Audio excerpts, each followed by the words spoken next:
Assalamualaikum warahmatullahi wabarakatuh. Perkenalkan, nama saya Pratiwi, stambuk A5011978 dari kelas B. Baik, di sini saya akan menjelaskan sedikit tentang pendekatan Triad and Factor oleh Williams. Konseling Triad and Factor berpegang pada pandangan yang sama dan menggunakan tes-tes psikolog untuk menganalisis atau mendiagnosis seseorang mengenai ciri-ciri dimensi atau aspek kepribadian tertentu yang diketahui mempunyai relevansi terhadap keberhasilan atau kegagalan seseorang dalam jabatan dan mengikuti suatu program studi. Williams berpendapat bahwa dasar konseling modern terletak pada keunikan individu dan juga identifikasi keunikannya tersebut melalui pengukuran dan objektif. Menurut Gibson, pendekatan faktor, sifat, atau watak bagi pengambil keputusan karir adalah yang tertua dan mungkin yang paling bertahan lama dari sekian pendekatan teoritis yang tersedia bagi konseling karir. Teori Triad and Factor tergolong pada pandangan kognitif atau pendekatan rasional. Tujuan dari konseling Triad and Factor merupakan sebuah model untuk mengidentifikasi trait-trait dasar yang diperlukan untuk menggambarkan suatu kepribadian. Trait didefinisikan sebagai suatu dimensi menetapkan dari karakteristik kepribadian. Hal tersebut membedakan individu dengan individu yang lain.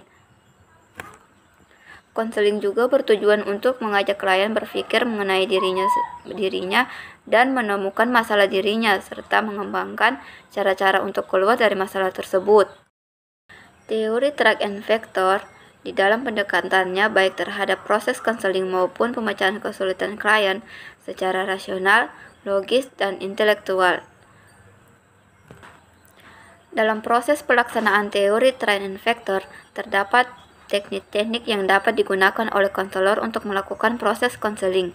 Teknik-teknik tersebut adalah sebagai berikut. Yang pertama, teknik tes, teknik non-tes.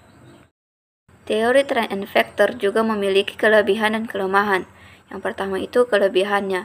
1. Pemusatan pada klien dan bukan konselor. 2. Identifikasi dan hubungan konseling sebagai wahana utama dalam mengubah kepribadian. Yang ketiga, lebih menekankan pada sifat konselor dan pada teknik. 4. Memberikan kemungkinan untuk melakukan penelitian dan penemuan kuantitatif. 5. Penekanan emosi, perasaan, dan afektif dalam konseling. Yang selanjutnya itu adalah kelemahan. Yang pertama, konseling terpusat pada pribadi dianggap terlalu sederhana. Yang kedua, terlalu menekankan aspek afektif, emosional, perasaan sebagai penentu perilaku, tetapi melupakan faktor intelektual, kognitif, dan rasional.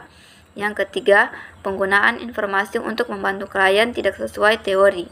Baik, sekian materi dari saya. Lebih dan kurangnya saya mohon maaf. Assalamualaikum warahmatullahi wabarakatuh.